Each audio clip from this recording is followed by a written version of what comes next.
And this week, leaders of France and Germany are making a back-to-back visit to U.S. President Donald Trump in Washington. President Macron has also taken his turn, and Angela Merkel is the next. My colleague Benis Abubeidu has been speaking with political correspondent Thomas Sparrow for some details. Hello, Thomas. Great to have you. Kindly update us on Emmanuel Macron's interaction with President Trump so far. Well, this was the first state visit under President Donald Trump, and it has certainly reflected that. It's been a visit with a lot of pomp and protocol, as is often the case with these state visits, and something that has been particularly highlighted during the visit of the French president has been the personal closeness between Mr. Macron and Mr. Trump, something that is or has been described as rather strange, given the fact that both leaders couldn't be more different in a wide range of areas. However, they have managed to build a sort of personal chemistry, and one that you have probably also seen in the pictures that have come from the White House. However, it is also important to stress that there are certain issues between France and the United States, between Europe and the United States, that have been very problematic, and that President Macron and Mr. Trump are also trying to talk about and to discuss. But again,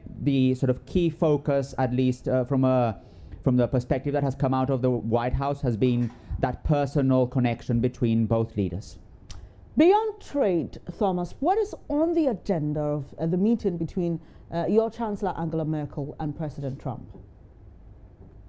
No, in general, obviously trade is particularly important. President Trump has criticized the way trade is being handled between Europe and the United States, and that is something that will certainly be on the agenda. Those planned tariffs on aluminium and steel, something that the European Union certainly doesn't want. So obviously trade, as you mentioned, is an absolutely key topic, but the focus so far of the meeting between Macron and Trump has focused on the Iran deal, on the Iran nuclear deal, that Trump has also criticized openly. And in particular, what Mr. Macron and then Chancellor Merkel would like to do is try and convince Trump to extend that agreement on the Iran nuclear deal.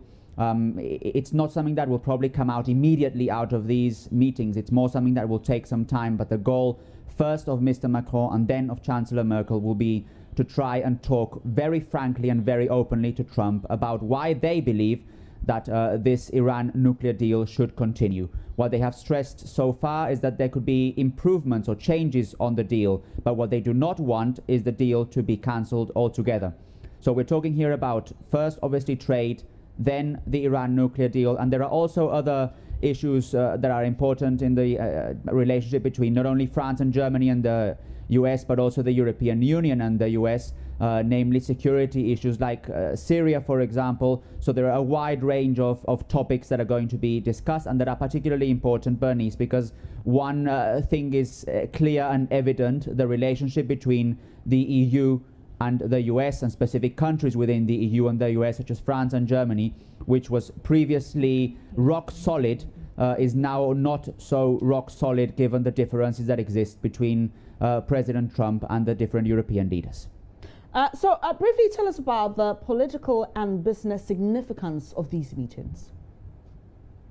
The political significance is absolutely key. It's vital, because this is a way in which both European leaders, Mr. Macron, Mrs. Merkel, will try and talk to President Donald Trump, will try and bridge some of the differences that exist. They have both stressed that despite the differences, the relationship between those countries and the United States is absolutely vital. It's important. The transatlantic partnership is one that both Mr. Macron and Mrs. Merkel want to keep and want to strengthen. So from a political perspective, the visits are certainly very important. Economically, we've also spoken about trade. So far, the US and the different European countries, the EU, have a very big and broad trade relationship, one that is important for countries like Germany, whose relationships around the world are not only focused on politics, but also on an important trade relationship. So certainly, both from a political and from an economic standpoint, the meetings between Mr. Macron and Mrs. Merkel and Donald Trump are very important. Thomas, how have these visits been viewed across Europe? Well, it's difficult to stress how they have been viewed across Europe because there are different views. But at a time when the relationship between the United States and some of its European allies is not as strong as it was before, at a time when the US has openly criticized its European partners on issues such as defense, NATO for example, or some of the international agreements where the EU participated. We're talking here obviously about Iran, but also about the Paris Climate Accord. At a time when there are so many differences, it is clear that trying to bridge those differences, trying to sit at the same table and talk to each other is viewed with particular importance here in Europe. However, there have also been obviously elements of disagreement, if you will, people who are stressing that those disagreements should be also stressed, that it's not only about showing the friendship between Mr. Macron and Mr. Trump, but also trying to stress the differences and where the European Union wants to stand firm. So I would say that in general, these visits are being viewed in a positive way, specifically because it can help to try and bridge some of the differences that exist between the US and the EU. Thank you, Thomas. Great to have you. That was Thomas Sparrow, political correspondent with our partners, the DW, giving us some updates and analysis on the visit by France President Emmanuel Macron and German Chancellor Angela Merkel to the US President Donald Trump in Washington. So that was Benis Abu-Baden speaking with DW's Thomas Sparrow on some updates of the meeting of Donald Trump with some European leaders.